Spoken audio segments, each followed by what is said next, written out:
Mario también, ¿verdad? El doctor Mario, sí. También hay que destacar. Entonces, si gustan, ya podemos arrancar, ¿eh? Muy bien. Tenemos 4 minutos, ¿verdad, Mónica? Sí, si quieres, esperamos un minutito más y Sí. arrancamos porque ya están transmitiendo, ¿verdad?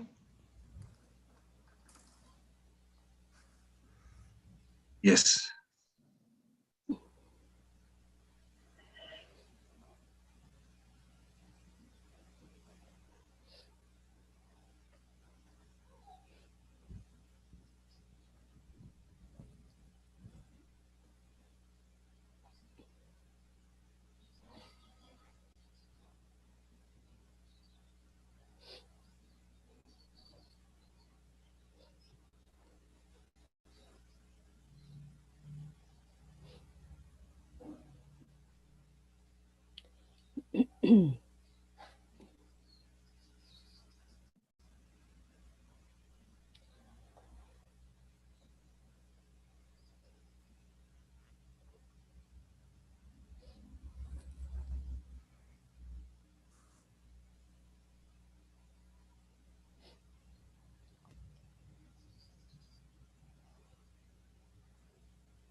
Inicio en un minutito.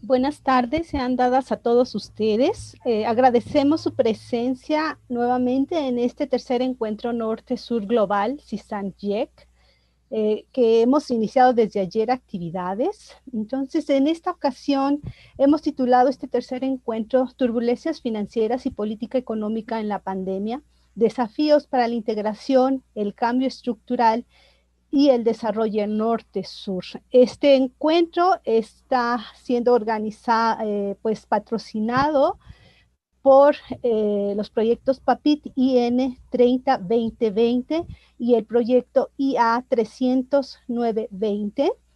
Agradecemos a la DGAPA por todo el apoyo y también queremos agradecer por las dos instituciones que están siendo co-host en este evento, el CISAN y el IIEc, aquí en nuestra casa de estudios, la UNAM. Aunque sea virtual, damos las gracias a todo el soporte que nos han dado nuestras autoridades para la realización de este evento y también a nombre de la doctora Mónica Meireles y su servidora, pues podemos dar lugar a esta segunda mesa magistral que tenemos un gran honor de tener con nosotros al doctor Mario Secarezia, y como comentarista al doctor Wesley Marshall. Voy a leer un poco, una semblanza muy cortita de ambos y después daré unas palabras en inglés de bienvenida al doctor Secarezia. El doctor Secarezia es profesor de tiempo completo de la Facultad de Economía de Ciencias Sociales de la Universidad de Ottawa, en Canadá. Es autor y coautor y editor de una docena de libros y monografías y más de 40 números especiales de revistas y ha publicado más de 100 artículos de libros. También es editor del International Journal of Political Economy, publicado por Taylor and Francis. Sus principales intereses de investigación se encuentran en el área de economía monetaria y macroeconomía, historia del pensamiento y metodología económica laboral e historia económica canadiense. Ha dictado conferencias en el Post-Keynesian Summer School de la Universidad de Missouri en Kansas City y los seminarios Minsky en el Board College en Estados Unidos. Bienvenido, doctor. También tenemos al doctor Wesley Marshall, que en esta tarde será el comentarista de nuestra conferencia magistral. Y él es titular de tiempo completo en la UAM Ixtapalapa, del Departamento de Economía en el área de Economía Política. Participa en la línea de conocimiento de Economía Social de la maestría y el doctorado de Estudios Sociales con orientación temática al desarrollo económico social y en economía financiera. El doctor Marshall obtuvo su doctorado por la Universidad Autónoma de México y es miembro del Sistema Nacional de Investigadores nivel 2. Bienvenido también en esta tarde. We are very honored to have in this afternoon Dr. Mario Secareccia. We know you are very busy and you have made a time in your schedule to be with us this afternoon. We really are honored to have you here. This is a conference with young scholars, so we really want to welcome, and we hope to learn a lot as always, and we thank your availability for being with us this afternoon. You have the word, and take your time. You have 50 minutes for your participation. Thank you very much, Dr. Secareccia. Muchas gracias, compañera Claudia. You know, truly, I'm honored to be here, and I apologize that I cannot be there with you physically. Oh, well, really. We also sorry for that. No, honestly, and I must say something. Not only it's a special thanks to you in particular, because you know, you spoke to me about this conference about a year and a half ago, if not more. I can't remember. I think it was in January, February, or somewhere there in 2019. I was about to say 1919. I might as well, you know, with the pandemic here, another one. But I must say that so it's been a long while, and I was supposed to come to in May actually, and everything obviously, as we know, was canceled. And we shifted it forward to November, and I was still looking forward to that. But needless to say, you know, here we are in a kind of cyberspace instead. So I regret that, but at the same time, I'm extremely happy to be here. Now, what I would like to do is to start by sharing the screen, if I can, and because I did prepare a PowerPoint here. So I'll see host disabled. Okay, well, you're gonna have to enable me to share it. Please, Monica, can you help me with that? Or because it's saying host disabled participant screen sharing. José Carlos, por favor, ¿nos puedes apoyar?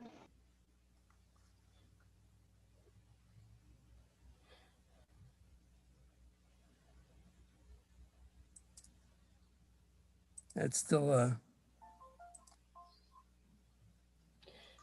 José Carlos, por favor.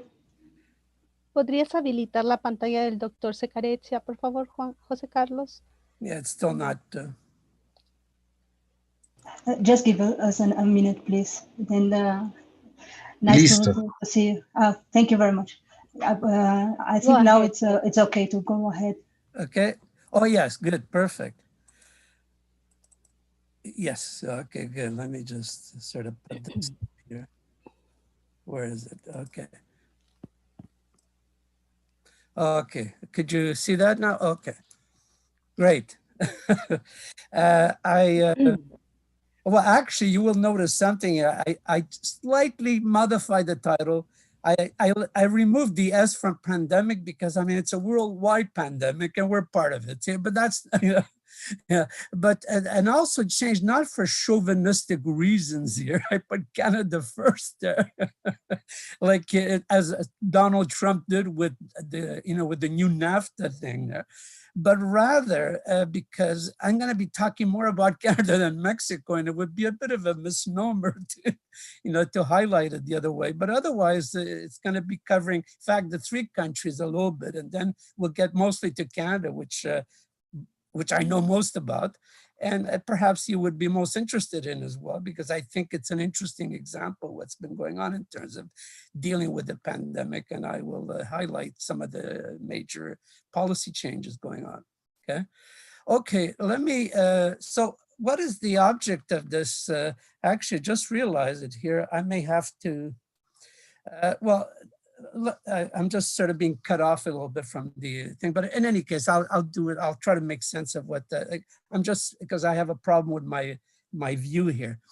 Okay, well, as it indicated there, the goal of this presentation is really to offer a kind of broad view here, bird's eye view, of how the pandemic impacted economically, in this case, the three countries here of North America.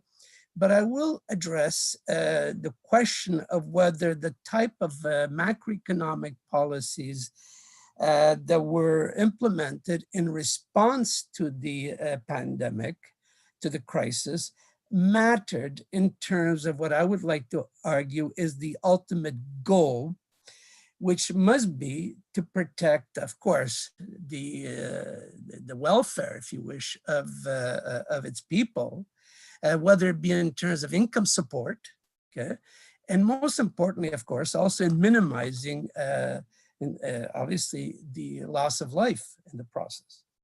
And it's on that basis that we're going to try to see how this has worked itself out. Now, I'm going to, just 2 days ago, I pulled out this data from one site that I've been actually looking at for months, because it's the one that's even more up to date, I find, every day than the World Health Organization one. I'm not sure which one is more believable. Normally, the data that they did provide is similar to what we hear here, let's say with regards to Canada in particular. But I do want to, I just pulled out the three countries. Okay, and the data is somewhat bizarre, but I think I could explain it. Just take note of the fact that what I did is simply classify the three countries in terms of, one, cases per 1,000 of COVID, and secondly, of course, the number of deaths per 1,000, with regards to COVID again. And if you look at it, what's striking, I mean, there are a number of things. Now, there are obvious, and I would call glaring problems with these figures. Okay? If looked at from the angle of the spread of the disease within the population since last winter, spring, it would seem that Canada and Mexico are very similar, with about 8 recorded cases per 1,000 inhabitants, and with the US being an outlier here, with over 4 times that rate, okay? Now, however, if looked at from the angle of the number of deaths per capita arising from the pandemic, Mexico and the US are very similar. They have almost identical mortality rates of, which while Canada has about 1/3 that, in terms of death rate per 1,000 than its southern neighbors. Now, these numbers would seem rather puzzling on the one hand, because of course, there would be apart from the fact that the numbers must, especially with the cases, actually reflect merely a tip of the iceberg for all the three countries, I would argue. There are, I would think, also huge institutional differences when it comes to their respective healthcare systems, which have impacted on individual behavior differently in each country. And these include both the physical capacity of the healthcare system, the financial cost per person, and the proportion of the population that is medically insured. I should also mention that the way in which these tests are done, they're not random, obviously, but needless to say, the rigor and the amounts through which this is done, or the intensity through which this is done, differ a great deal across these countries. And perhaps the reason why, let's say in the case of Mexico, it seems so much, it's even slightly lower than Canada's in terms of number of cases, is a bit of I would think it's a bit of an aberration here. It's simply reflecting the fact that they're just doing less testing. The real, I think, the more obvious one that I think reveals a little bit better the real situation here are the number of deaths here, because they tend to be more efficiently categorized as such. And even that, perhaps there could be errors and so on, but needless to say, less so than the number of cases that are, as I said, it's the tip of the iceberg. And depending on how deep that tip is there with regards to each country, you will get different results here.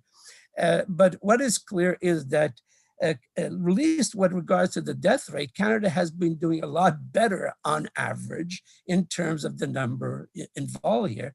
And now, for what reasons is the issue here?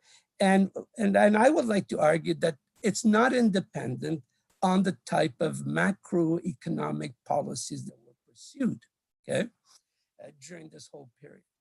They are not independent of that.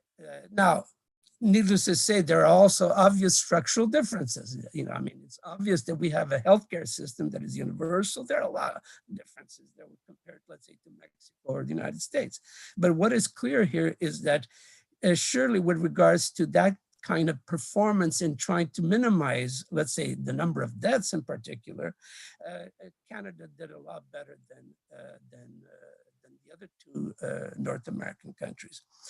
Now, when the World Health Organization declared the pandemic officially last March, our respective countries did implement measures, you know, to contain the spread, you know, starting with, you know, regional kind of lockdowns, travel restrictions, etc.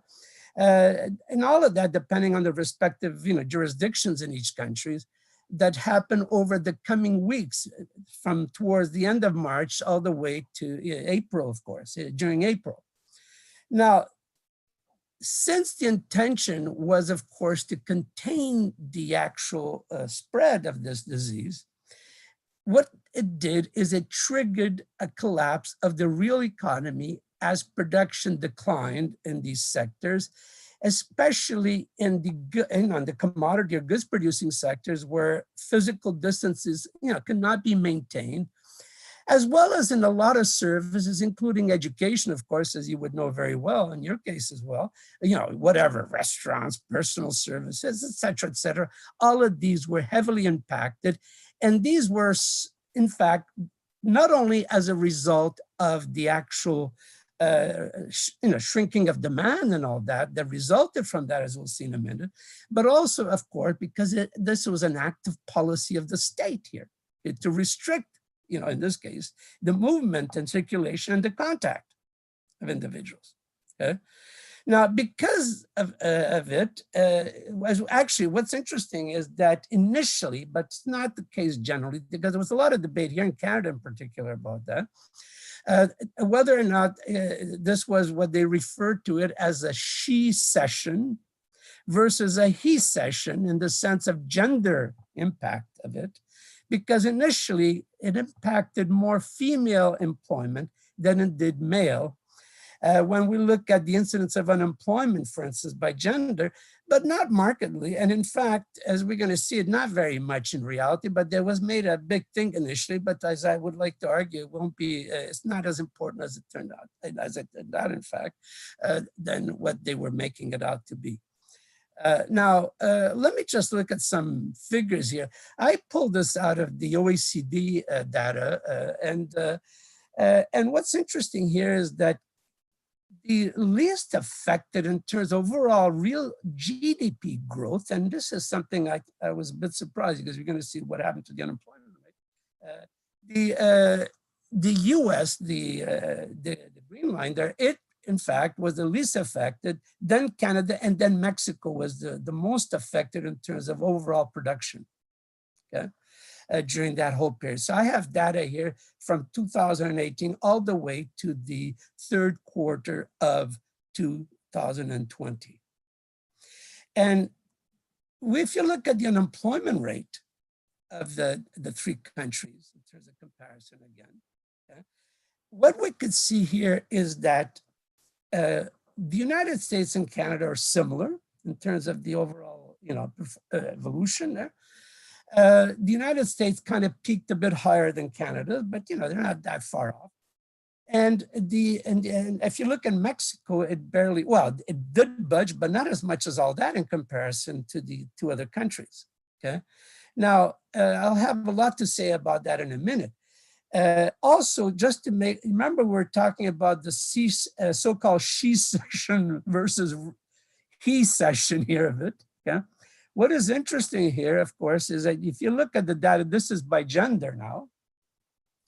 If you look at, this is for Canada, you could see here that the unemployment rate of female peaked higher than male, okay, during that initial period. So both kind of jumped out, you know, immediately after the, you know, once the, you know, in the second quarter there's, well, first and second quarter jumped up there of 2020, with the female unemployment rate peaking a bit higher than the male, but it's not a big gap there, really, you know, because traditionally, as you could see here, the female unemployment rate here is lower than the male normally in Canada. I'm not sure about Mexico, but this is what we have here. And this has a lot to do with the nature of the industries involved and so on, in which you find women primarily dominating. However, what's interesting is that, of course, once that, you know, once the economy slumped here, the unemployment rate skyrocketed more for female than male initially. Okay, but then it went back down to its normal kind of, you know, spread there, back to where the unemployment rate for male is higher than female. Okay, on average. And also you could see that in terms of participation rates, actually they behave very similar. There isn't much to say there. In fact, whether it's female or male, there was a, you know, there was a significant a slump here. Now it's interesting here that this is important because we have, of course, a policy that was implemented here to get people out of work, and to a large extent here, as a result of the pandemic. And so what we see here is this happening and impacting pretty much across the board here for both male and female. Now, so what we have here basically is that the jump in the unemployment rate was both, I would argue, a kind of endogenous market response to the collapse of demand, you know, for certain goods and services, and especially services here, you know. But also it was a programmed, I would argue, or planned response resulting from government actions to implement the initial lockdown. Okay? Both of these were in fact there.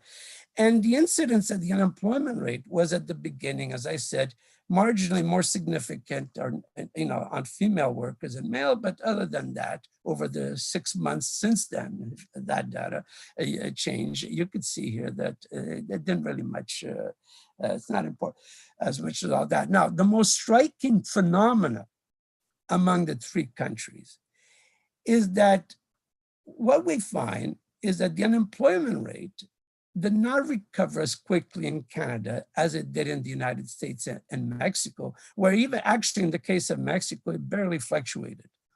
Now, there are good reasons why in Mexico it fluctuated, because you also have an informal sector that is very large that tends to absorb it very quickly in comparison, so that in a sense, you could argue that a lot of that is purely institutional, but it's also because there is another element to this, which has to do with the strength of the financial support in terms of social programs in place and so on, as we're going to see in a minute. As a good example, in Canada and both the United States as well, we have the, you know, unemployment insurance, or what we call employment insurance in Canada.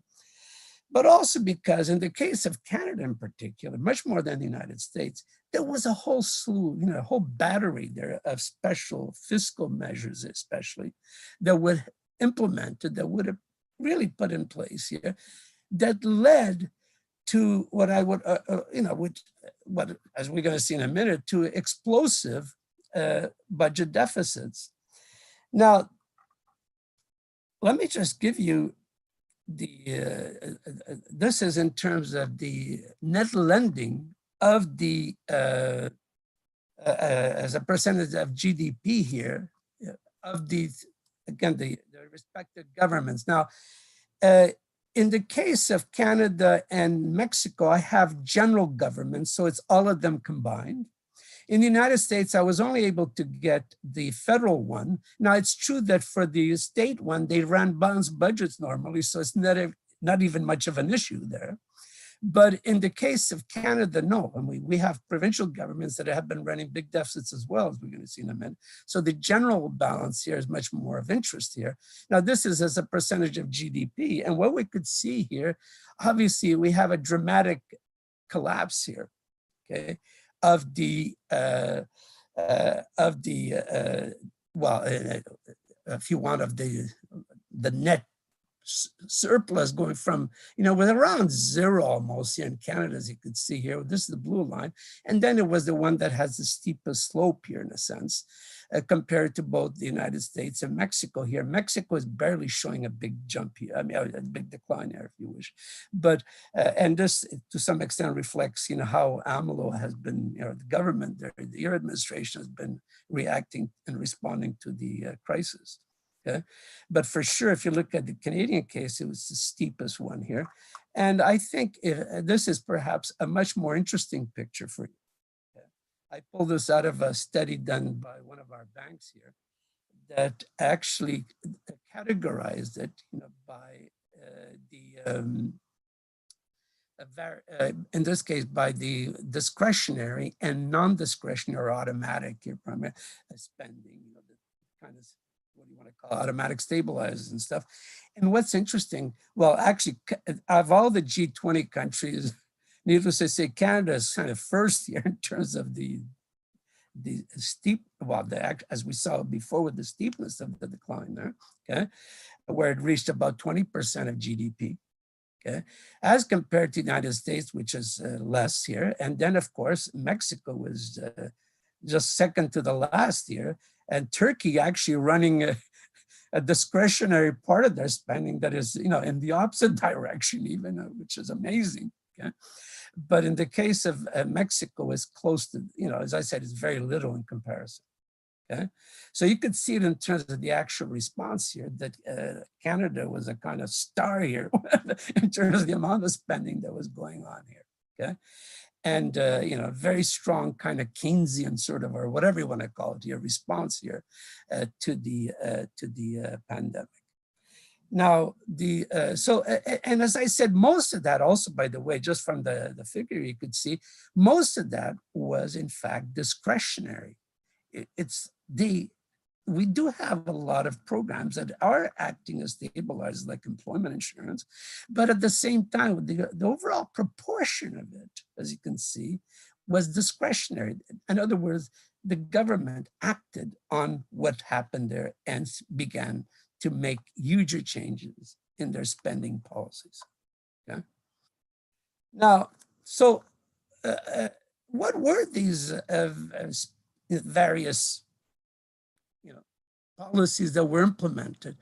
I'm not going to give you, there's a whole battery of them. I could just pick some of the most important ones, actually. Okay? But there was all, I've indicated for you here the site here that you could look at if you're interested, that gives you a list, in the case of fiscal side, for instance, what they did. There's also the monetary side that is important, as we're going to see in a minute. But now, what they did is, of course, extended, made it was a lot easier starting off, as we do have an unemployment insurance system. And what it did is, of course, is that it made it a lot easier for anybody to get unemployment insurance, absolutely. Okay. But that was a program in place. But then look at all the others that came along here. I'll start with the big one here, which is important because what it did, this is so-called CERB, or the Canada Emergency Response Benefits that were introduced in April, immediately after the pandemic was declared, so to speak. And what it did is that it's almost akin, as some argued, to a kind of UBI, but it wasn't quite that, universal basic income. Because what it did is that all those who were not covered by unemployment insurance were in fact receiving an income. So all the self-employed who were affected by the crisis, all were receiving $2,000 per month, period. And it was extremely easy again to get that, and it was, the huge amount spent on that, as we're going to look at the numbers in a minute. Yeah. But what is important, it was, and it affected something like 9 million self-employed. These, for Canada, this is extremely a significant amount, okay? And as I said, it was akin to something akin to a kind of a universal basic income, in the sense that anybody got that 2,000, pretty much, okay? Also, they introduced what they call the Canada Emergency Wage Subsidy, okay, which basically paid something like to all firms, okay, who were trying to retain their workers, even though they had to lock down, okay? So it affected almost 4 million jobs involved, okay? Where the government was subsidizing, basically paying 3/4 of the total labor cost. Now, when you think of what that really means, is that it paid most of the wages, because the other costs, like, pension benefits or whatever, contributions and so on, that could also be the, in a sense, would be the other quarter or 20 or whatever percentage. But what's the important point of all this is, again, as it was an attempt to retain workers with the firms. And what this did, of course, I mean, think for a moment, our unemployment rate that jumped up. Well, these people that were retained, even though they were in fact unemployed, meaning that they were not working, okay, do not appear in those statistics at all. So it's important to recognize the significance of this effect also in just looking at these figures there, that in fact, Canada would have been impacted a lot more if it wasn't for these changes.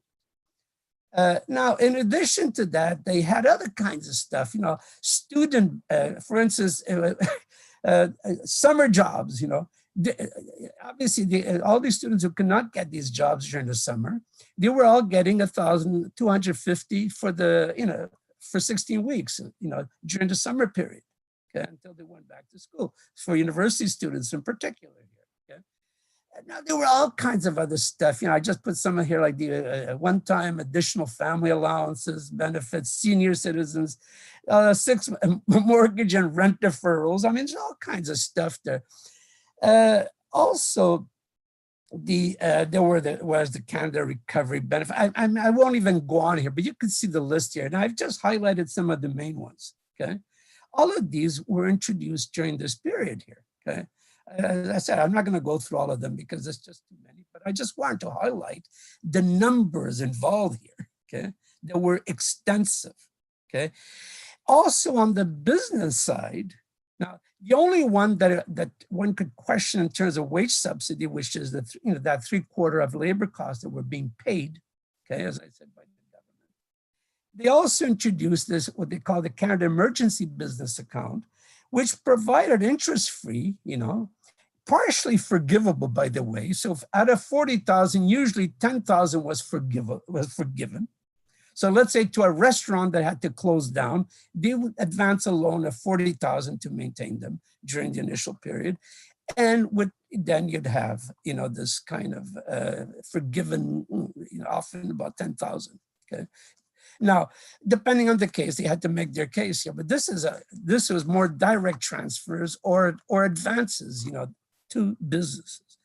And also credit availability through various forms here that I won't even go through here right now, okay? Now, what this did, of course, is that these huge deficits, as I said, they're humongous. I mean, we haven't seen anything like that, because you're going to see it was quite unprecedented. At best, something comparable happened during the Second World War. Okay, we'd never seen anything like that, certainly since the Second World War.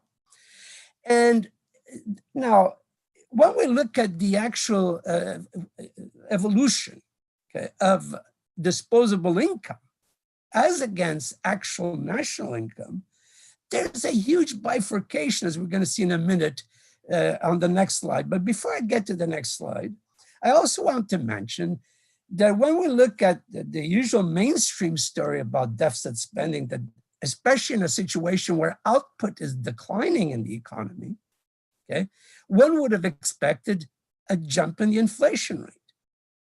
Well, as you can see from this graph here, this is the actual level of the CPI. I just looked at the consumer price index. And the consumer price index here, let's say this is in January, this is for 2020. In January, as you can see, was at about 137. Yeah, this was, I think 2002 was the base year, so of 100. But in January, it was 137, let's say it was a 0.4 and 4 approximately, whatever, and you can see what happened. It collapsed. You had a significant deflation.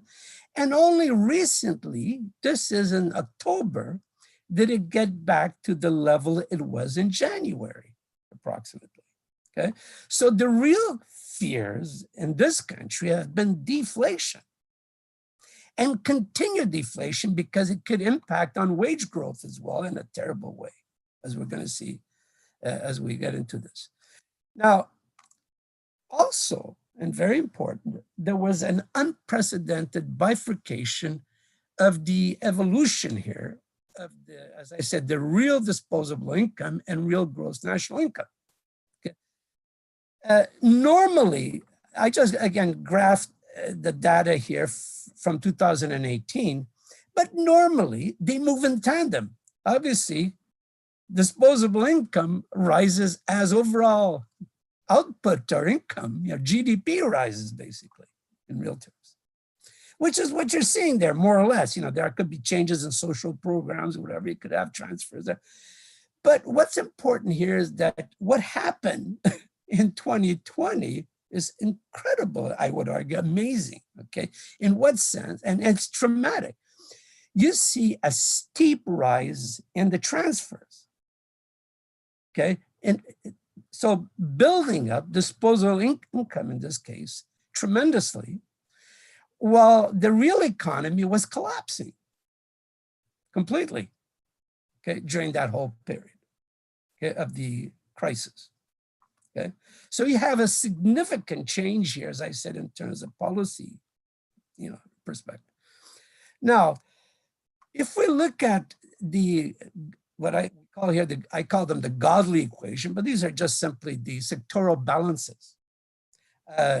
I've excluded not to jam it up with series in the graph, I've put the three major sectors only. I didn't put the current account balance here, the foreign sector. Okay? Although it's important, but it's not, for our purpose here at least, it's not so quick. And once again, what do we see? We could see here that the government, so this is the government balance, which, as you could see here, was negative, but barely, okay, it wasn't big deficits, okay? Collapsing again here, huge deficits to 20% approximately, as we were saying, okay? And on the other hand, we look at the business sector now, the corporate sector, it's more or less in balance and a surplus, generally speaking here, okay?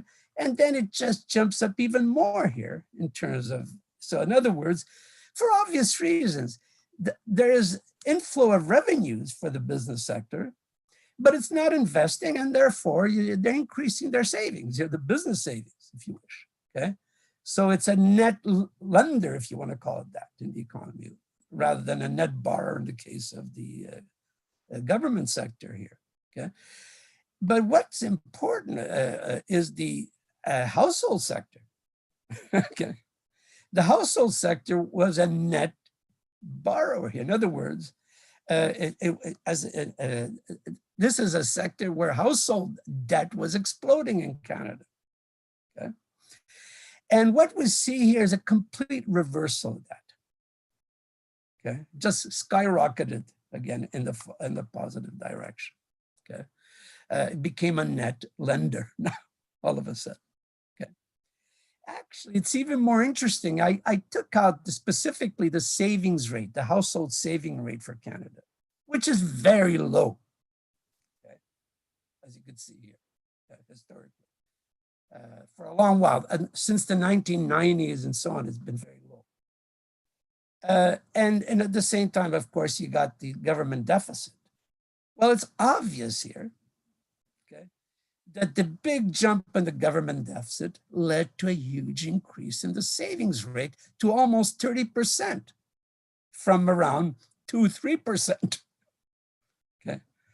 So a dramatic change in the savings rate. Now, why? Of course, it's because people find themselves with all these transfers here and they're not spending. Okay, they're not spending. People don't even go out very much. You do groceries, and that's what, you don't go for traveling as to Mexico or whatever. And none of that happened anymore. And so what has happened is a huge and dramatic increase in the savings rate, okay, which has led to, interestingly, a decline in household indebtedness here, kind of a positive byproduct of this crisis, so to speak, here for many households, okay?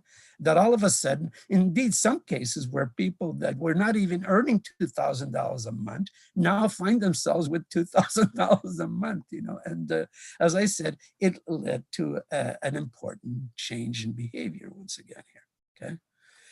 Now, so what we have here is that this huge deficit in spending and the buildup of the public debt compares more, as I said, with the experience that we had during the Second World War, which in the case of Canada and the United States had led to some really important changes also in the behavior of the central bank. Now, I'm going to focus on monetary policy and in particular. And I'm going to ask the question here, as you know, Canada, which at the time, and actually during the global financial crisis of 2008, 2009, did not actually officially implement quantitative easing in particular, QE, okay, did so this time around in this crisis, in big times, okay? And of course, but the question is, what else did it do? And this is where this sort of MMT kind of perspective on this matter has been debated in this country a great deal, actually, to the point, as we're going to see at the end there, where I have a nice speech from the Minister of Finance on this question, where she denies it, but at the same time, I think it's just to, how should I say, mitigate the reactions of the financial markets on this whole issue, because we'll see in a minute, okay? Now, once again, I'm gonna have to focus more on Canada because that's the data that I have available, I must say, okay? But also because there were some really interesting policy innovations here, okay? That really lead one to think that there was some thought to this, that, as I said, the last time around, when we had any kind of innovation of that nature was during the 1930s or during the Second World War again, okay? And ever since then, nothing of this nature ever happened until recently. And I'll explain this in a second. Now, according to the Bank of Canada, in response to the economic impacts stemming from the COVID-19 crisis, the bank, of course, what it did right away was immediately to lower the interbank rate, the overnight rate, as we call it in Canada, to 0.25%, the floor, if you want, of the overnight rate. Now, the reason why it's not lower than that is because we have a corridor system in place that the central bank uses in order to control interest rates. And it targets the overnight rate at the midpoint, but in this case, it let it drop to the bottom because of QE, as we'll see in a minute, okay? But it could only go as far as what it pays on the reserves in the banking system, resulting, let's say, from the quantitative easing, okay? or what we call positive settlement balances in the interbank market in Canada, or what in the US, I don't know about Mexico, but in the US they call them reserves, okay? Bank reserves. Well, here we call them settlement balances because it's a balance sheet operation, as we'll see in a minute, okay? And they are, could either be negative or positive, obviously, in the interbank market, okay? But in the overall, normally, these settlement balances in Canada are zero. Why? Because we have no reserve requirements. Banks do not hold reserves. And therefore, normally it's close to zero. They're slightly positive, but not very much, as we'll see, okay? In the US, it's not. And I'm not sure about Mexico on this issue, but I could say here that what we have here is a system that all of a sudden went from almost zero, let's say practically zero, to huge numbers, as we're going to get to in a minute, okay?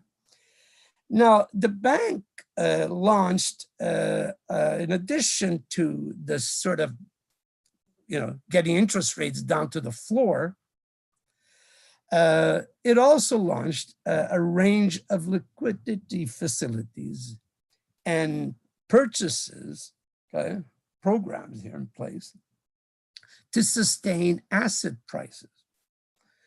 Now, this took several forms of central bank intervention, especially because, of course, with the collapse of asset prices at the beginning of the COVID crisis, as you know, even the stock market collapsed initially. And then with the response, this led to, because of QE, not only did it bring them back up to where they were, but actually jumped to about as much as 20%. So we get into this ironic situation, which one would question in terms of the wealth effects of all this, the redistributed wealth effects of all this. But in an economy that is collapsing, what also sees that there are huge capital gains being made in the stock market, resulting from the activities of the central banks in boosting these asset prices through QE, okay? So these are the kind of, how should I say, more pernicious kind of consequences of this policy. But what's important here, this was followed both in Canada and the United States, okay? I'm not sure about Mexico, what happened. But I could say here that they implemented it big times. And, through this large asset, as I said, large scale asset purchases that increase tremendously the liquidity in the banking and financial system. Okay? Now, what were these programs? I'm just going to give you a list again here, some of the more important ones, okay? And then we'll, but I'll go through these quickly because I know the time is short and I don't want to. But, oh my God, okay. So I have only about, 5-10 minutes or so, okay? Okay, let me just throw quickly now. They introduced a whole bunch of really important bond purchases programs. Also purchases of, mortgage bonds, okay? The usual kind of MBS stuff in the secondary market. Now, I just want to emphasize that quantitative easing has to do with asset purchases, but in the secondary market, okay? Where you got these dealers that have access to the primary markets for government securities. They're able to purchase them, and then they resell them in the secondary market. And here it's the Bank of Canada buying them from the secondary market. Now, lots of examples of that. Obviously, in the US, as we all know, even during the global financial crisis, we saw it in the Eurozone, of course, since 2015, with the ECB buying up again big times, but it's in the secondary market. It's important to understand that. Well, guess what happened? In the case of Canada, it started buying them also in the primary market, okay? Not only of, and these are the important innovations, quote unquote, okay? One is buying in the primary market. In other words, directly purchasing from Treasury, if you wish, where they're issuing these bonds, okay? And also from the provincial treasury. So they're also buying up in the primary market for provincial bonds and securities, okay, going on, okay? They also bought up all kinds of other stuff, commercial paper, corporate bond purchases. But what is important is the direct purchases on the primary market here was very significant, between 10 and 20% normally was the case, but now during the crisis, it jumped to like 40%, and more, okay, until it went back down by August, September, okay? So there was a huge jump in these primary kind of purchases going on. And this is where that whole issue of whether, the government of Canada was in fact practicing modern monetary theory, so to speak, in terms of bond purchases directly on the, on the bond market. Now I won't have time to go through all this, but I wanted to show you here the balance sheets of the Bank of Canada and then of the government as well. I'm going to jump all that, but I'm just going to give you the actual calculations. I don't have time to go through this, okay? But just the calculations here. I have data here for April all the way to June during the thick of the crisis. And what you see here is the proportion of treasury bills that were acquired by the Bank of Canada from the government. No, in this case, issued by the government of Canada. And in April was 38%, May 50%, June 50% of all the treasury bills. In the case of the federal bonds, it was 100%. It was even 147%. Now why 100? Because they bought also in the secondary market. They were buying them through QE. So that's why there's more than 100% even in this case, or 183%. So they're buying big times here, okay? And obviously this had an impact not only through the, in the case of the overnight rate shooting down to a quarter, as I said, a quarter of a percentage point, but also all the other bonds here, they all collapsed, as you could see here, to extremely low levels here that we have. Like in the case, this is like less than 0.4%, for these short-term and longer-term ones that are less than 1%, okay? So you have incredible impact here across the whole yield curve, if you wish, the whole spectrum of interest rates in the economy, okay? And now, this has led to this whole debate in Canada as to whether or not we had impacted MMT. But before I say, there's just one last thing, and then I'll get to the last issue about it. These large reserves, of course, are positive settlement balances. There have been many people who have argued that and fearing inflation again. When you look at the numbers, they're astronomical, okay? And again, when we look at the inflation rate, as we saw earlier, was collapsing, okay? So again, all the standard theories, whether it be about deficits causing inflation, about growth in base money causing inflation, about deficits leading to higher interest rates, none of these make any sense in this context. A complete opposite has happened, okay? So anybody who still believes in these mainstream theories should change their textbooks for sure, because there's absolutely no way that you could substantiate this from the evidence that we have, okay? And now, Canada, interestingly enough, and institutionally, in fact, I refer to my colleague Marc Lavoie, because we have both always argued, actually, that Canada, perhaps, at least at the institutional level, the one that has the closest to what we call the MMT nirvana here in terms of possibilities to implement such policies, okay? First, the Bank of Canada is not institutionally independent at all, unlike Banco de Mexico and the US Fed. Okay, it's not. Okay, for reasons that I explained there here. In fact, going back to 1961, where there was a crisis over this issue at the time. Okay? Secondly, okay, there is in fact no legal impediments for the Bank of Canada to purchase government securities directly on the primary market. Okay? In which, of course, all these bank broker dealers cannot intervene and collect, huge commissions from. As is the case in Mexico and in oops, I kind of said it twice there, United States. Sorry, okay. Where, of course, in the case of Mexico, it's prohibited, okay, and by law, okay. Or in the United States, where we have debt ceilings here and all this kind of stuff by Congress and so on. Okay, none of this exists in Canada. It's free to do what it wants, literally, okay? And thirdly, except for a very short period between 1962 and 1970, when we had adopted a fixed exchange rate, actually it wasn't literally fixed, but it was with bands, okay? It was not pegged.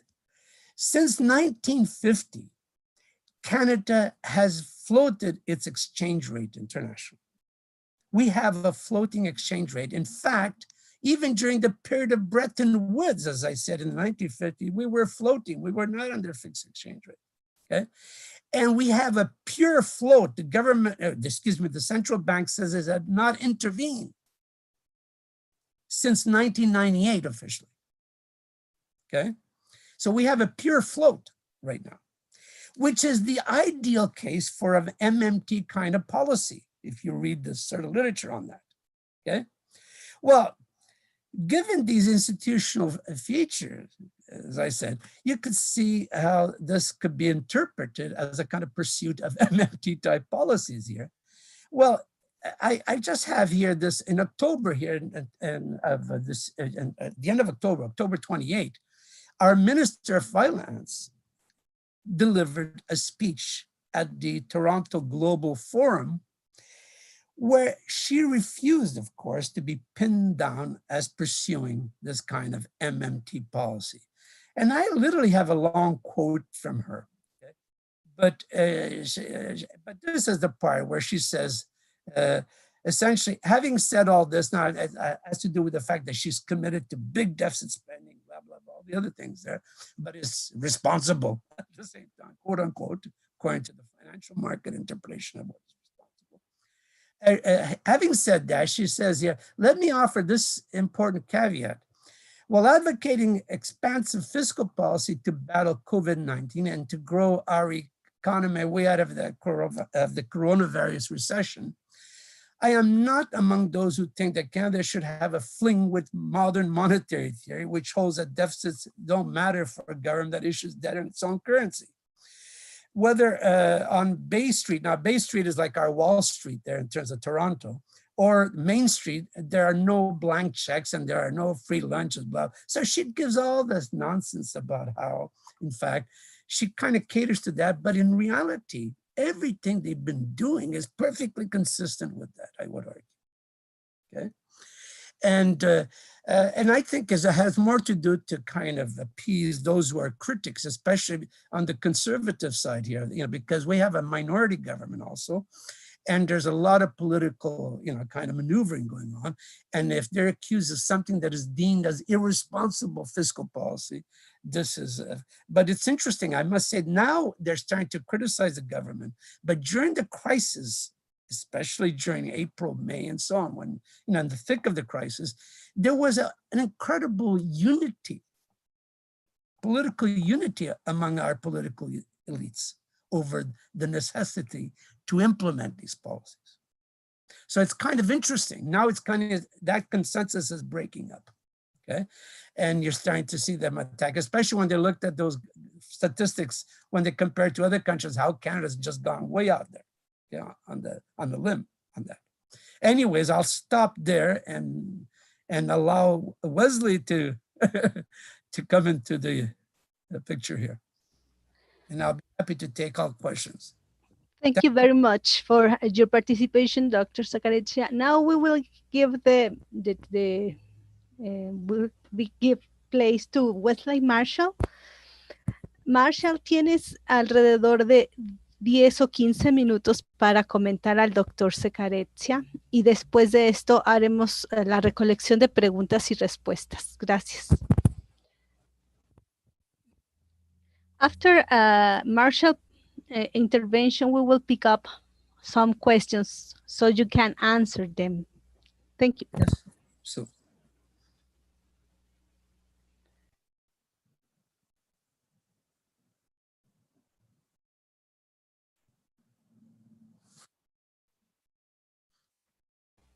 Wes, ¿andas por ahí? Sí, muy bien. Sí, perdón, ¿me escuchas? Sí, sí te escuchamos bien. ¿Inglés o español?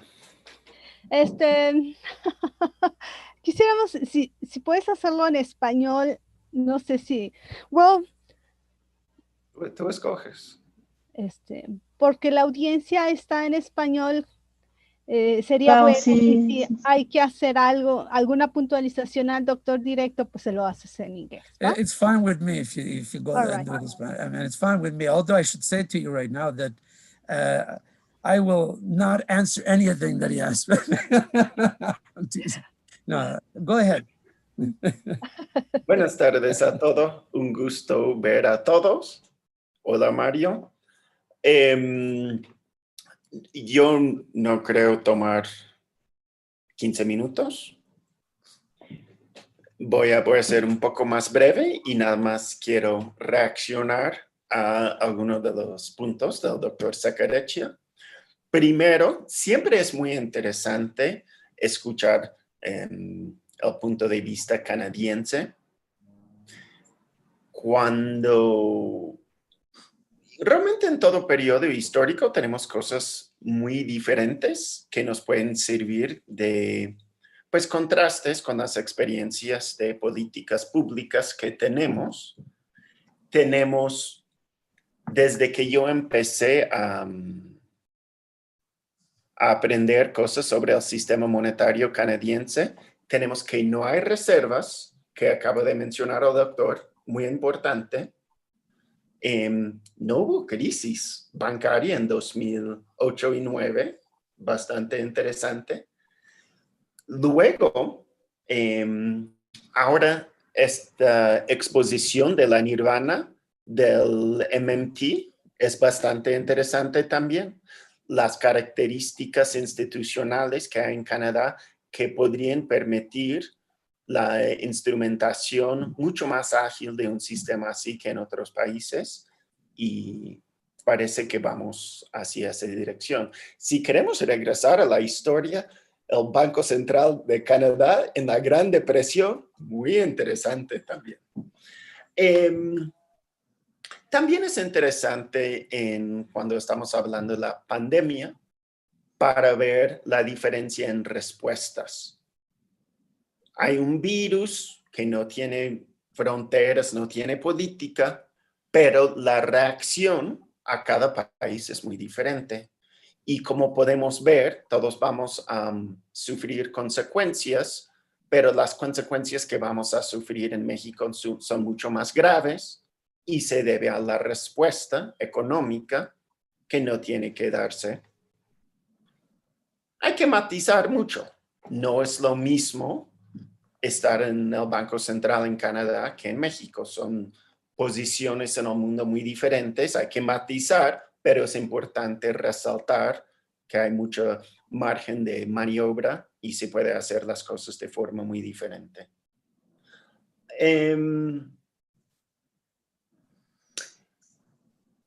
El doctor menciona, eso sí no fue algo para mí tan novedoso, yo creo que para muchos. Hay un montón de nueva deuda. Yo creo que todos sabemos eso, escuchamos al presidente, no nos vamos a endeudar. Claro, nos vamos a endeudar, pero no tanto como otros países. ¿Qué va a pasar con esa deuda? Y tenemos otra experiencia canadiense interesante ahí, que la última vez que el Fondo Monetario y el Banco Mundial y otros, bueno, esos dos, andaban diciendo que necesitamos una expansión fiscal, que por favor todos tenemos que endeudarnos, fue en 2009. En 2010, en Toronto, en la reunión del G20, dijeron, ahora es momento de pagar, vamos a la austeridad. Yo pienso, quién sabe, yo pienso, van a cobrar la factura tarde o temprano. Es lo que siempre hacen. Entonces es un punto interesante cuándo vamos a tener que pagar todo eso enorme endeudamiento y cómo. Y nada más quiero comentar una última parte que me pareció muy interesante. Cuando hacia el final el doctor nos dice, la teoría estándar no sirve para nada en esas aguas desconocidas.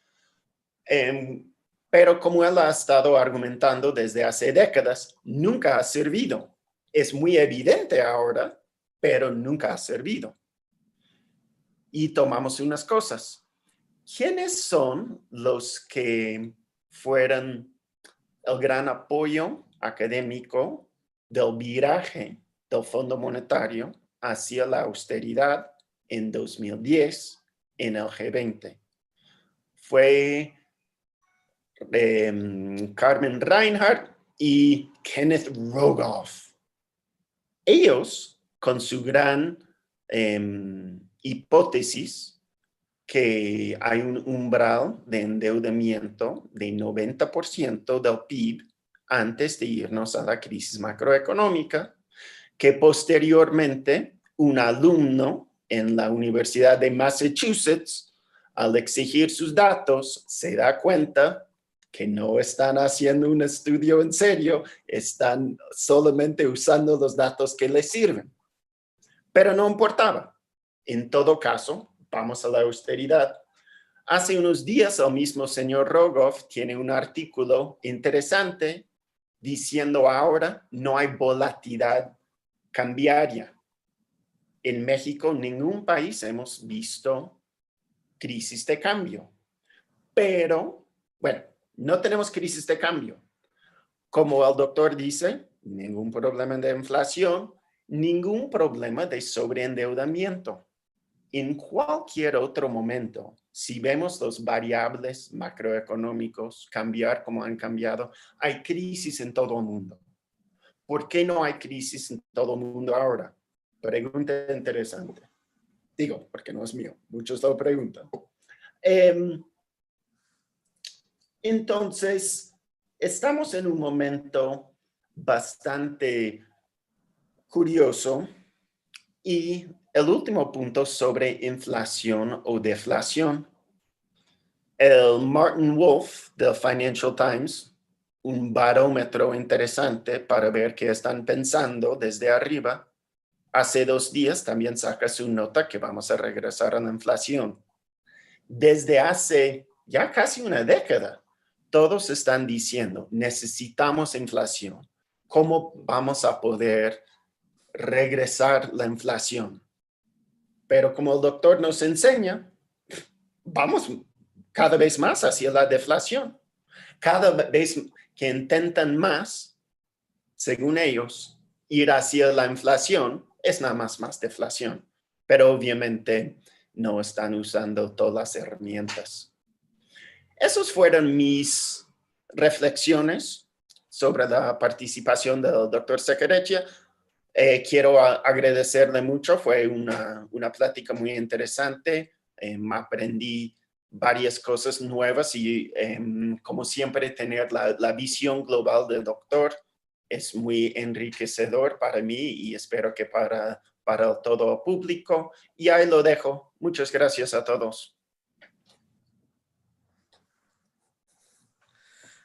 Muchas gracias.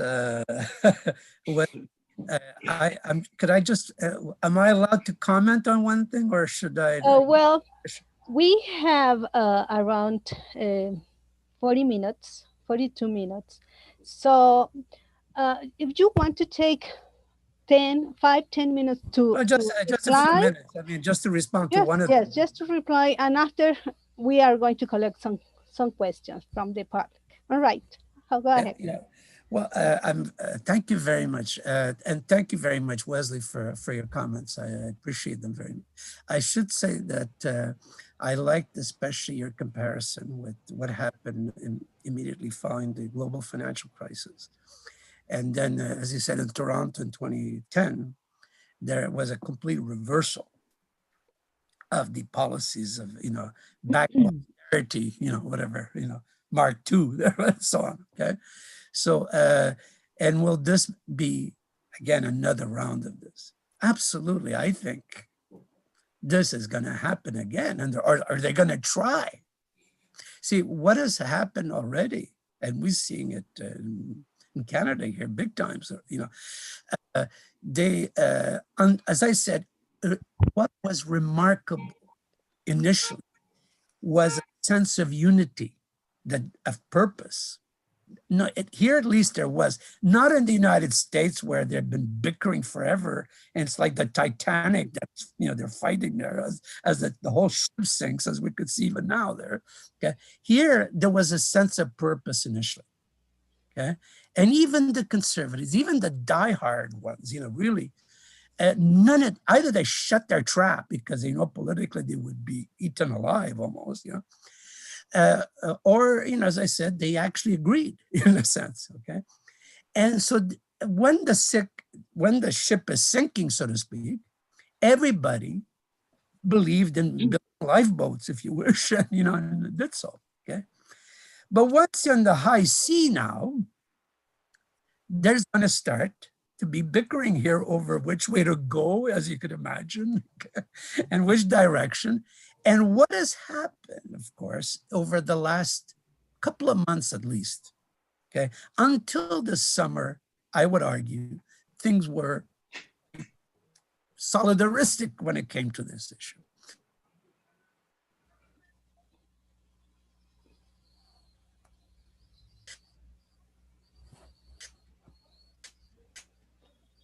Lo perdimos. Lo perdimos. But now there's all kinds of facts. And the really paid was by the government, okay, and is stay here.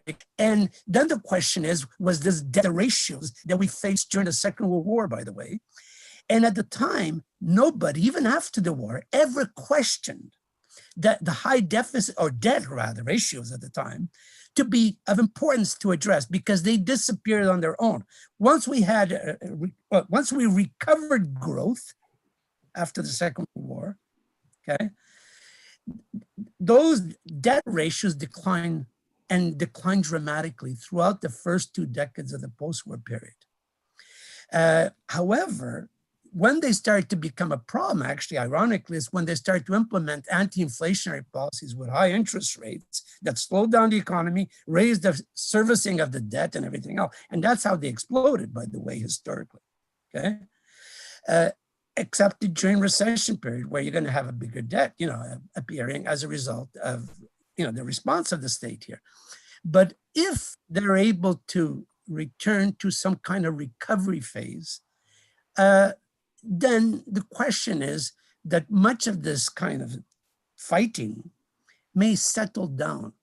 But will it happen? My fear is, no, it's not going to happen anytime soon. I mean, given the situation right now, is that we're going to have this coronavirus, around for a while. Okay, surely over the next couple of years, we're still going to be living with this thing. Okay, and what I would like to think is that at some point, there, these sort of chicken as they come home to roost here, it's going to end up leading to a lot of fighting over this and a reversal. And even the Minister of Finance, who's actually one of the more progressive, really, compared to some of the others that we've had, the last minister, who was really fairly right-wing, she's a very progressive kind of person, relatively speaking. and one who I think is interested in more innovative and thinking outside of the box, if you wish, kind of person. But even she is preparing the terrain, as she said herself. No, we want to, but we believe in, in fiscal manner, what is it? Sound finance, the usual kind of stories. Okay. Anyways, just to say, yes, that's the big problem I had. And heaven knows, I mean, I don't have any crystal ball there, but my fear is that I think we're going to be hitting big times with that one. Okay, since I have the microphone, I will take advantage of it. I have a couple of questions for Dr. Scareccia. You said that the deficit was helping households to save. Since I have been following your work, you argue in some papers that indebtedness in households in Canada was increasing, especially in mortgage, in the mortgage sector. So how this moment, or how this situation is helping or worsening the situation for households? I mean, this is just a period of time where they are getting relief, or it's going to continue some policies for helping indebtedness for households, as well as corporations, because corporations are really in debt also. So how deficit is helping them to improve their situation? Okay, could I just say, just from the figures, that the graphs that I had shown earlier there, okay, globally, okay, what we have is both the household sector and the business sector finding themselves in a growing surplus situation.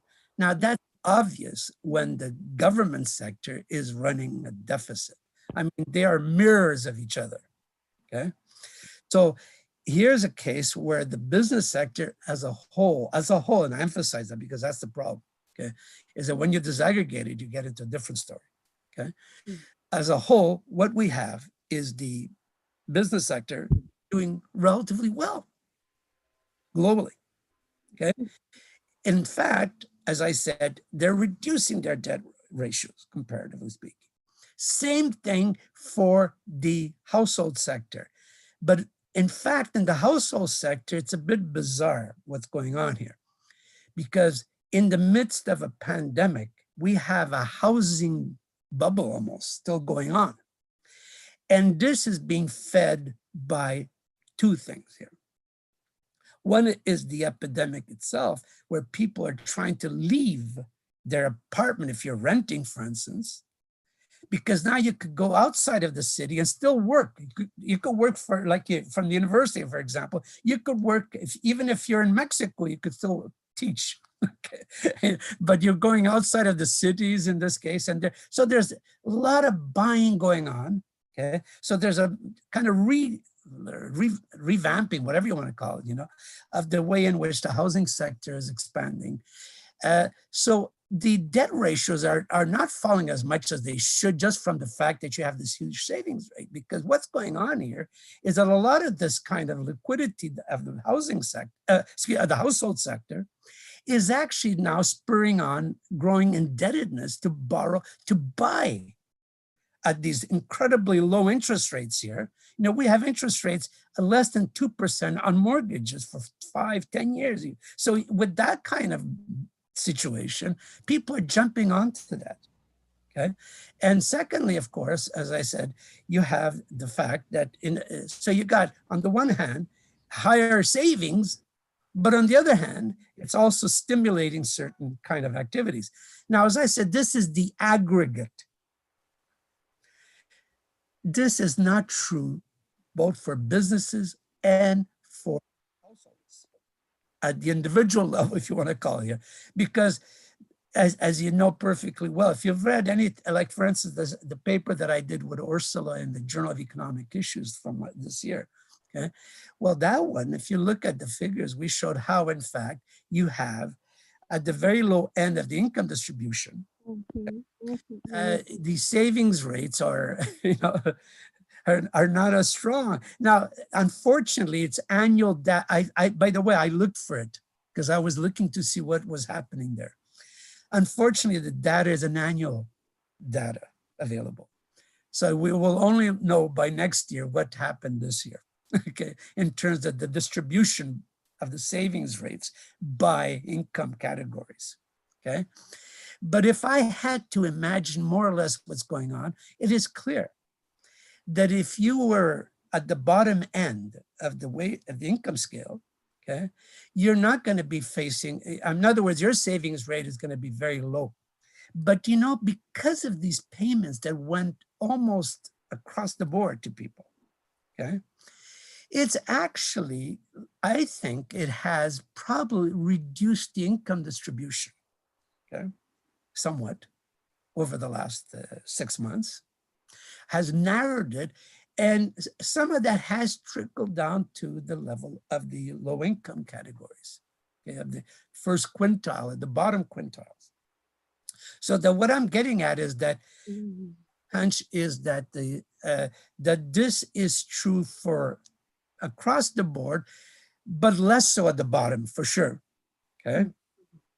Because the ones who are the wealthiest are the ones who, you know, were the ones who would go off and travel or something, but they're now not spending any of that. They don't go on cruises and anything, you know. I'm just, you know, being facetious here, but to say that it wasn't the people at the bottom there that would go on the cruise ships, okay?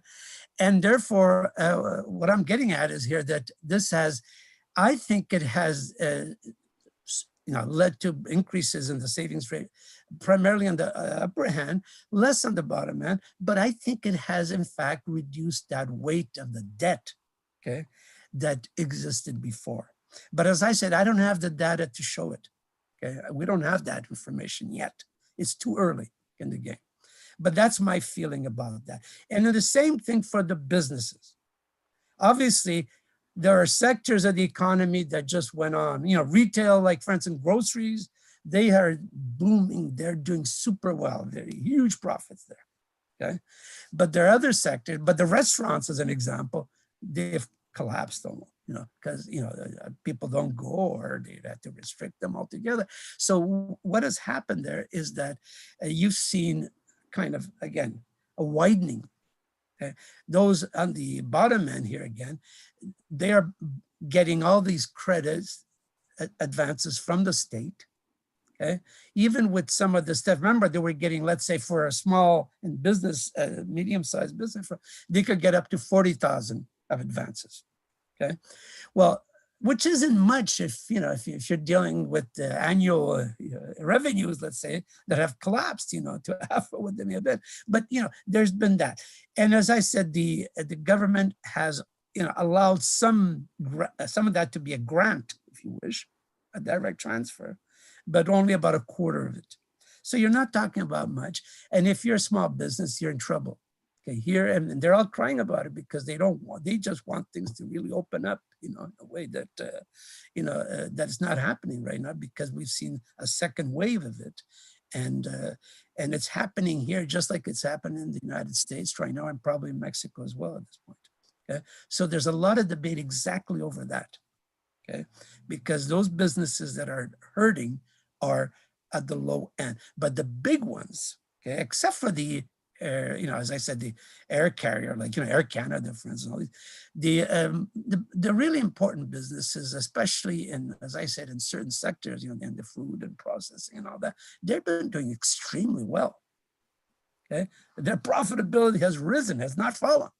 Okay, so this is why, and this is in part through the support from these deficits again, these deficit spending. I mean, it's just building up profits, but it's very unequal.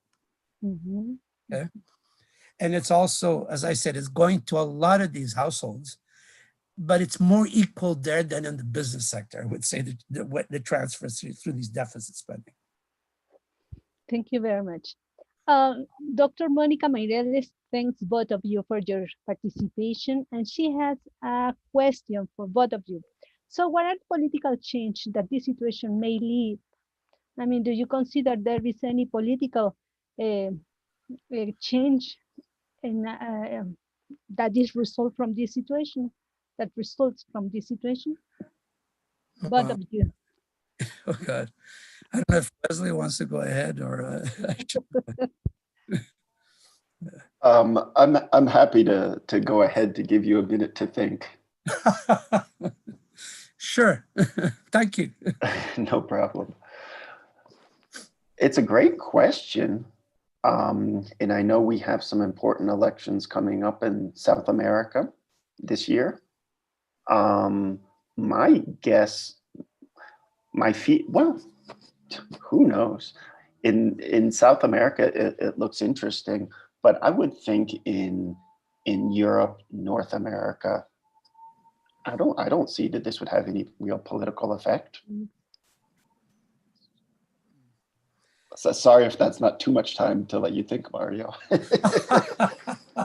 I was praying that I could. Yeah. Have time. We have time.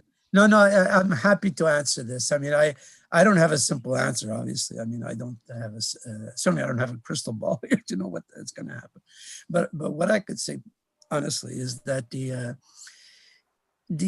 I think there has been a bit of a game change for one thing only, okay, which is that on the issue of the possibilities of pursuing policies right now, outside of the box, have, to some extent, have become a little more legitimized, okay?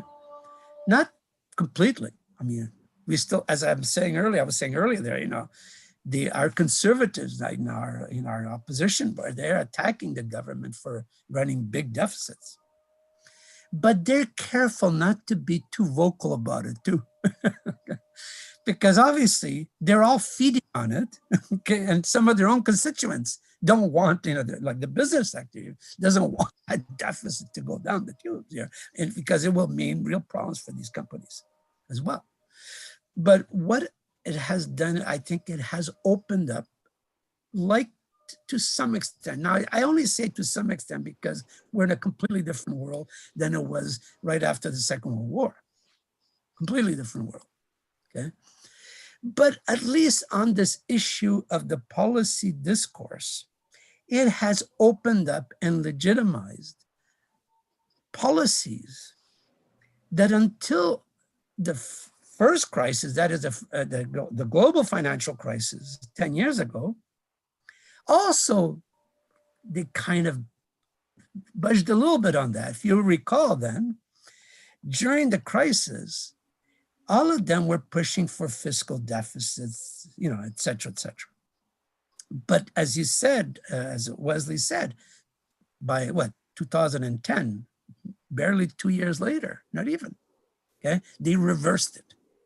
And we got back to this kind of world where, once again, as if nothing had happened, we kind of bridged, we jumped the global financial crisis and stuck to the same kind of policy orientation or views, okay? But this one is a bigger one. It's a big one, in fact, okay? And what we've seen is, I think, a certain degree of legitimization of policies that until recently were, you know, not deemed acceptable, you know? So will that stick as it did initially after the Second World War? I don't know, okay? But I like to think that it's in the realm of the possible because of this, because of the gravity of this whole thing, okay? Nobody here, even the most conservative, would say that we should not be spending more in the epidemic, okay? And so that's something which I think it's hard for them to kind of completely backtrack on, okay? So I don't, as I said, I don't know what will happen, but I'm perhaps a little bit more optimistic on that front. But that's the only, as far as it goes, you know, because honestly, I mean, the forces here haven't changed. The social forces at work that are influencing all this haven't changed much, but the political discourse has. So who knows? Thank you. We have a couple of questions. One of our students asked if there is a bigger indebtedness is there any possibility to be in the Ponzi position? I mean, in countries like Mexico or any other position that just runs bigger fiscal deficit could have a position of Ponzi position, a position of Ponzi. Okay, Ponzi. Okay, I could say it to you right away. Okay, that we faced a Ponzi position even here. By the way, during the 1980s in Canada, we were running huge deficits at the time because of high interest rates, basically, because of high servicing of the debt. I mean, if you have interest rates going up, well, Mexico, God forbid, yours are like way through the stratosphere in the 80s. But in Canada, we had hit, just like after the Volcker shock there in the early 1980s, we had hit interest rates in the order of 20% for those treasury bills, for instance, okay? 20% even in 1981, okay? So obviously this impacts directly on the servicing of the debt. And what we were having, however, is that during that whole period, we were facing huge deficits, but also big primary surpluses because of the fact that it was all interest payments that were feeding it. So it's like the government borrowing to pay interest. Now, this is not new. We saw that with Greece, in the Eurozone. Lots of examples of that, okay? However, okay, what's important is that a country like ours, a sovereign country that has its own currency, again, this is the kind of MMT story, I would say, that I completely buy, is that it can, in fact, pay for that, okay? It's not a captive to the financial markets. The Eurozone, so Greece is, but certain countries like Mexico, for instance, would not necessarily be, unless you accept certain things. Now, what do you accept? I know that in Latin America in particular, there's a huge difference between, certain countries there and, let's say, Canada here, where our debt is, first of all, even if we have borrowed abroad, which is very, very, very low, by the way, okay, maybe around 5%, it is almost all of it is denominated in Canadian dollars, because we have a currency here that actually with the G7 somehow has a market for it out there. And therefore is in that hierarchy of currencies relative to, let's say, to certain other countries, which have, been able to have that. Now, in the case of countries that have borrowed in a currency other than their own, then you could get, you got big problems there. And that forces you into a situation of having a kind of fixed exchange rate regime, because if you don't do that, you could end up going belly up, basically, okay? You could become insolvent. And this is where the problem arises. And this is where, as I was saying, is that if you're in that kind of trap, it's a different story. And therefore, you could end up in a Ponzi situation if interest rates start to rise again because they're fighting inflation or God knows what. But I don't see any of that in the horizon over the next while. That's the thing I like to think I'm almost sure about. Maybe God knows I am wrong. But I really don't see inflation. As I said, the real danger is not inflation, it's deflation. Therefore, you're not going to see interest rates going up very much, because if they will, it will be a catastrophe. Okay, and so I don't see that happening. Okay, so that's why I'm saying this kind of Ponzi story, it requires that interest rates are rising in such a way that you can't even keep up there. You got to borrow just to pay the interest on that public debt. But that's not the case. I don't see anything like that happening in the next years even. Okay? I don't see that right now. That's the difference. I'm not sure if I answered that correctly, but that is what I understand of this right now. Okay, we have another question from Guillermo Rufo. He thanked you for the conference. And what are the prospects for Canada in terms of the impact of pandemic on the composition of job and business? Do you see a permanent structural change in Canada from now on? Oh boy, well, that's well, it has changed already, I would say. You know, I mean, there are certain things that have been changing very quickly. I mean, and remember I said this are booming and others are in a Great Depression.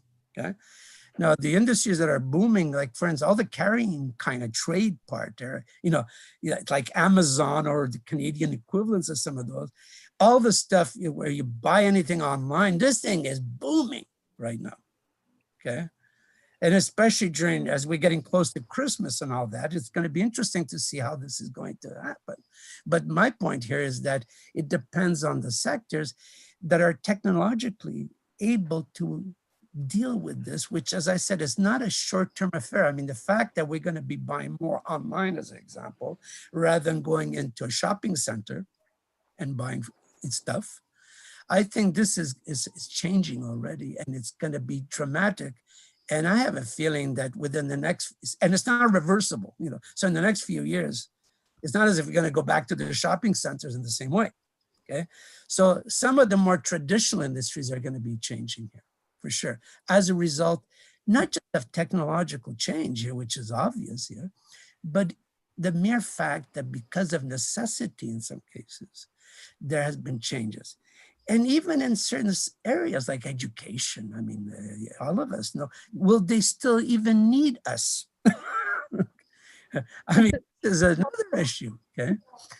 Will you still be employed? You know, I mean, I'm being very honest about this because, in fact, we could see here by the mere fact that we're able to do it via Zoom, all this, okay, means that they will try to introduce these new technologies so that it could, in fact, further enhance. And they've had the experience now by force almost, you know, to do this.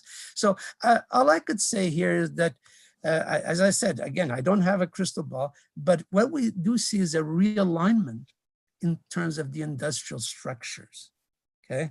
So the traditional manufacturing, again, that has been hit badly, and it's just going to continue. So in the case of, in fact, most more industrial countries like Canada, the United States, those sectors are going to be hit, you know, they have been hit and they're going to continue to decline. But what in the services category, as I said, that's the one that I think we're seeing a really important realignment going on here, okay? In both in terms of producers kind of services like transport, you know, as I said, like the Amazon example and all that, versus the personal kind of services, which again, I think there's going to be serious realignment there. Okay. Are we going to still continue to go to the theater? Are you going to go to the hairdresser the same way as before? There's all these kind of changes that I think have been happening during the crisis, and some of these are not reversible. Maybe you'll still go back to your hairdresser, but you may not go to the theater anymore because you're going to do it on Netflix now.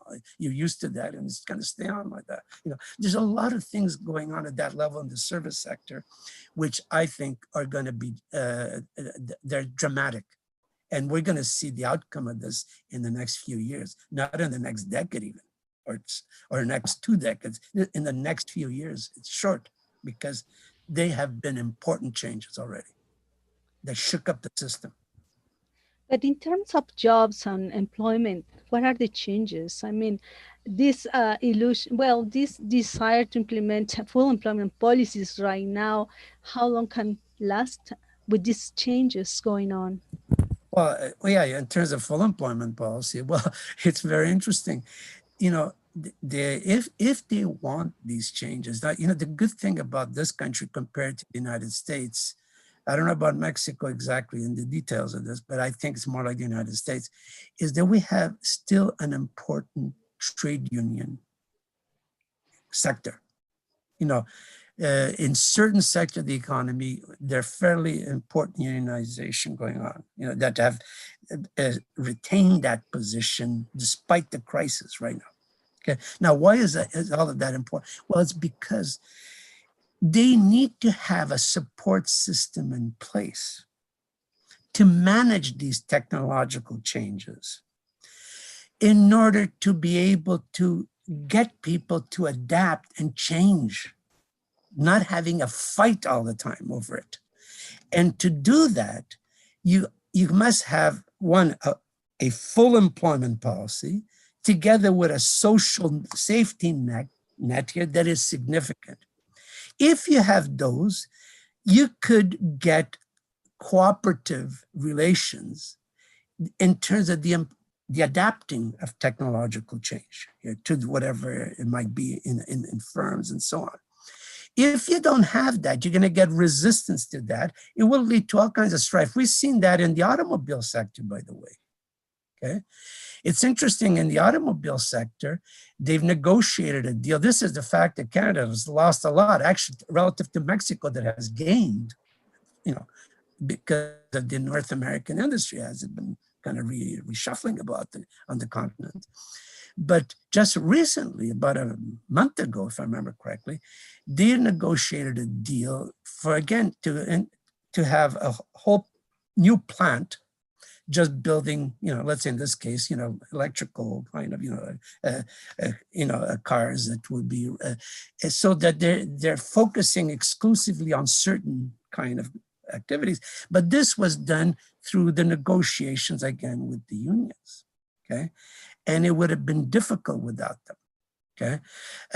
And so I'm just saying is that there has been some revamping going on here, but if you want to be able to maintain yourself aloof in this kind of world of competitive changes in technology going on, okay? And at the same, well, you have to have a commitment that people are not going to be unemployed as a result of it. There will not be Luddites kind of reaction to this, okay, in the case of what is happening. And the best way is to have a policy that is committed to that. Now, what does that mean? Well, we could debate whether it should be like an ELR or whatever, okay? But there are needs here to be met, okay? That could only be met politically if the commitment to both high employment or full employment, so that you do not lose jobs in the process of change. And secondly, of course, that there's a significant social safety net, so that if you do, in fact, lose the job, you will still have income. And we saw that if they could do it during the crisis right now, they could certainly do it for the future if they want. Okay, so I see it in a kind of positive light, this. But not in all countries, and this is the problem. It's the social forces at work here, okay? And in some cases, it's going to be more difficult to do that, okay? But in this country, I think there's a better balance of forces, both the United States and Mexico, I would say, when it comes to, to working people, relatively speaking.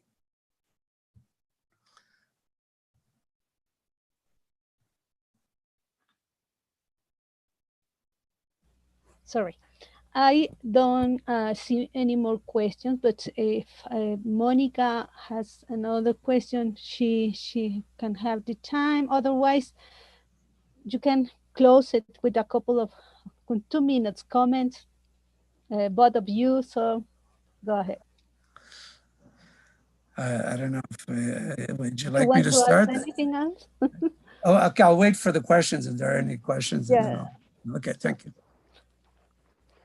Okay, Wes, do you have any other comment to add? It was great to see everyone. Un gusto ver a todos. Muchas gracias. Okay. Yes, it's been a pleasure to see you. Some of you I've known, like Claudia, of course. Monica, I don't think we met actually physically before, but I can't remember, but for sure, it's a great pleasure to make your acquaintances, to meet all of you. And I'm extremely delighted to have been invited. I should also say that, and I don't want to sound very optimistic, because Wesley's there to really make sure that I will not be, but I'm being, but I think this crisis, no matter how bad it has been, this is a terrible thing that has happened. Okay, there's no question of it, in terms of its magnitude, in terms of how it permeated the worst part of our lives, literally. This is, I mean, even more than a kind of physical kind of problem in terms of jobs and everything else, it has affected us psychologically, that only wars almost are as close as they could get to this kind of problems that we've been facing here, because we've been all imprisoned in our little lives here without any opportunity to, you know, to be able to get out of this box. But at the same time, I think it has also opened up that box. And this is what I'm saying here. It really has opened up the box. There have been important developments, not just, not in theory, you know, in terms of all this stuff, you know, I mean, yeah, it's not like it's like, you know, remember in the 1930s, you had Keynes or whatever, you know, had certain changes going on there that really impacted. In this case, it's not maybe of that nature, but what it has had is a real kind of opening up. I mean, I never imagined, honestly, a year ago, if you would have told me that we would have acted the way we did here, at least in this country, that until then, nobody would dare defend the idea that we should have not just, you know, we had a small deficit then. Just think of the difference. We had a deficit of, federal deficit was not even $30 billion, okay? Which is very little, maybe whatever it was, 2% of GDP and so on. Well, think for a moment. We've gone up to $350 billion or something in that nature, you know. It's just multiplied by God knows how many fold, okay? And all of this, the sky didn't fall. Nobody initially was complaining about it even, okay? Now they're starting to, you know, to kind of build up some other arguments against that, but they're having a hard time with that. So all I'm getting at is that there have been really important changes, innovations in policy that are going to filter into also the theories and the way in which we frame these policies, okay? That is important because what some of us who, well, I've retired now, but those who are still teaching, even the mainstream will not be able to continue to defend that, the stuff that they, I think it would look ridiculous if they will say that deficits are inflationary, that, you know, interest rates go up as a result of that, that increases in base money lead to all of these things that I was showing to be the complete opposite. It's really difficult. We knew it before. Those who were not in the mainstream knew about this before. And it's no surprise to me, but it is a surprise to a lot of people. And therefore, as I said, that's the kind of guarded optimism that I have, because I think there is a change in the way, the outlook and the way in which policymakers are seeing things right now. Even a creep like Donald Trump there, that I have very little sympathy for, did kind of open up that Pandora's box. For instance, on the question of trade is a good example. Okay. And there have been a lot of things that have gone on over the last while that I think are pushing people to go outside of the usual box that neoliberalism had established for decades. So that's, I think that's one of the important changes that we should look forward to. But otherwise, let's hope we get out of this mess soon. Okay? Yes. Well, we thank you both for this conference. It was very interesting and insight. So we close and we want to, queremos darles las gracias por haber participado en esta conferencia magistral. Nos dio mucha entendimiento de lo que está sucediendo y hacia dónde podría caminar la situación de la economía mundial. Esperamos volverlo a tener. We want to have you again next year, probably. Why not? As long as still here. If we survive this mess. Pero los invitamos al resto de la audiencia a continuar con nosotros en la próxima mesa de 4 a 6, ¿verdad, Moni? De 4 a 6, no, de 2 a 4, todavía tenemos una, de 2 a 4. Muy bien. Entonces, sigan con nosotros. Thank you very much. We are very pleased to have you both here. Thank you, and muchas gracias, and all the best to everyone there. It was a great pleasure to see you all. Thank you so much. And I hope to see you in person again one of these years. Yes. I don't know when. Yes, thank you. Okay. Un grande abrazo. Igual, un abrazo. Thank you. Thank you. Okay, bye. Bye. Chao. Chao.